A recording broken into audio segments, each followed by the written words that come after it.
Sir ఇప్పుడే అందిన సమాచారం ప్రకారం చూస్తూ ఉంటుంటే ఏదైతే మిథున్ రెడ్డి గారికి బెయిల్ వచ్చింది సార్, దాన్ని ఎట్లా చూడాలి సార్? ఇది అంటే ఈ లిక్కర్ కేసు ఆల్మోస్ట్ మనం 50-60 రోజుల నుంచి డిస్కస్ చేస్తా ఉన్నాం, ఇప్పుడే బెయిల్ వచ్చింది కదా సార్, దాన్ని ఎట్లా చూడాలి సార్? చైతన్య గారు, బేసిక్గా బెయిల్ రావడం అనేది ఒక సాధారణ విషయం.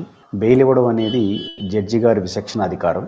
అదేవిధంగా బెయిల్ ఇవ్వడానికి సంబంధించి కొన్ని నామ్స్ కూడా ఉంటాయి. అంటే బెయిల్ ఇవ్వడం ఇవ్వకపోవడం అనేది కేసు నిర్ణయించబడదు, విచారణకు సంబంధించిన అంశం.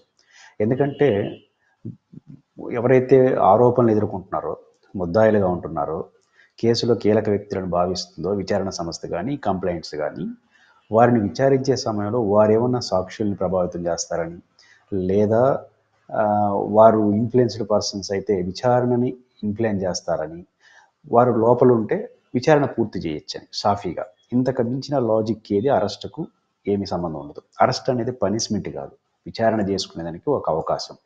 అంటే ఇప్పుడు మిథున్ రెడ్డి గారినైనా, గతంలో ధనంజయ రెడ్డి గారిని ఎవరినైనా అరెస్ట్ చేశారు అంటే అది విచారణలో భాగంగానే చూడాలి. కాబట్టి బెయిల్ ఇస్తే ఏమి తప్పు చేయనట్టు, బెయిల్ ఇవ్వకపోతే అదేదో పెద్ద నేరం చేసినట్టు కాదు. విచారణలో తేలిన తర్వాత కోర్టు నిర్ణయిస్తుంది ఎవరు తప్పు ఎవరు ఒప్పు అని.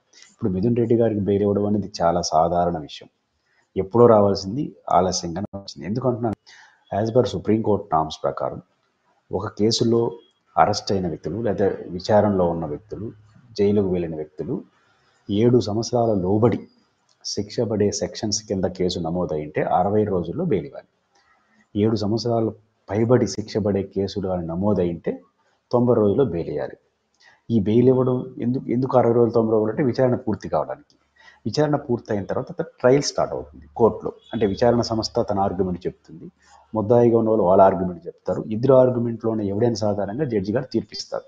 జడ్జి గారు తీర్పిచ్చేంత వరకు ఎవరు తప్పు చేశారు ఎవరు తప్పు చేశారు అనేది వాదనలు మాత్రమే. ఇప్పుడు లిక్కర్ కేసు పెట్టినంత మాత్రాన వైఎస్ఆర్ కాంగ్రెస్ పార్టీ వాళ్ళు తప్పు చేసినట్టు కాదు. రేపు తేల్చాల్సింది కోర్టు. గతంలో స్కిల్ డెవలప్మెంట్ కేసులో చంద్రబాబు గారు మీద అరెస్ట్ చేశారు, అంత మాత్రం ఆయన తప్పు చేసినట్టు కాదు, విచారణలో తేలాలి. ఇప్పుడు కూడా అంతే. కాబట్టి జగన్మోహన్ రెడ్డి గారి నాయకత్వంలోని ఆనాటి ప్రభుత్వం లిక్కర్ పాలసీకి సంబంధించి కానీ, విక్రయాలకు సంబంధించిన అంశాలు ఏదైతే ఆరోపణలు వచ్చినా ఇది ఆరోపణలు, అదేవిధంగా విచారణ సంస్థ చేస్తున్న అలిగేషన్స్, ఆ అలిగేషన్స్ ఆధారంగా వాళ్ళు కేసు పెట్టారు. ఆ కేసు ఆధారంగా విచారణ జరిగింది. ఇప్పటికే 60-90 రోజులు అయిపోయింది కాబట్టి ఇప్పటికే ఆలస్యం అయింది, ఇప్పటికైనా ఇచ్చారు, అది సంతోషం. ఇవ్వాలి కూడా. నాట్ ఓన్లీ పెద్దిరెడ్డి మిథున్ రెడ్డి గారు, మిగిలిన ఆరోపణలు ఎదుర్కొంటున్న వాళ్ళందరికీ కూడా బెయిల్ వస్తుంది. ఎందుకు వస్తుందంటే తప్పు ఒప్పు కారణం కాదు, విచారణ పరిధి అయిపోయింది, వాళ్ళు విచారణ ఏమన్నా చేసుకోవచ్చు. ఆ తర్వాత కోర్టులు మంచి చెట్లు తేలుస్తాయి. కాబట్టి కోర్టులు తేల్చాల్సిన విషయాన్ని దురదృష్టవశాత్తు రాష్ట్రంలో మీడియా తేల్చేస్తూ ఉంది. అంటే ఒకరోజు అరెస్ట్ చేశారనుకోండి, దాని ఆధారంగా చేసుకుని అయిపోయింది, ఏదేదో అయిపోయిందని మాట్లాడేసి అదే చట్టంగా చేస్తారు, వాళ్ళే తీర్పులు ఇచ్చేస్తున్నారు. ఇవన్నీ కరెక్ట్ కాదు. ఇప్పుడు కేవలం విచారణ జరుగుతుంది, ఆరోపణలు ఎదుర్కొంటున్నట్టు ముద్దాయిలే తప్ప నేరం చేసినట్టు కాదు. అది కోర్టులు దాల్చాలి. కాబట్టి కోర్టులు ఈరోజు బెయిల్ ఇచ్చింది. ఖచ్చితంగా మనం గతంలో చెప్పాం, పెద్దిరెడ్డి మిథున్ రెడ్డి గారిని రాష్ట్ర ఉపరాష్ట్రపతిని పోయినప్పుడు బయట వచ్చారు, మళ్ళీ ఏమైనా బెయిల్ వస్తుందని. ఆ రోజు చెప్పాను, ఎప్పుడు విచారణ జరిగినా బెయిల్ మిథున్ రెడ్డి గారికి వస్తున్నాను. విచారణ జరిగింది, వాయిదా పడిన తీర్పు, ఈరోజు బెయిల్ వచ్చేసింది.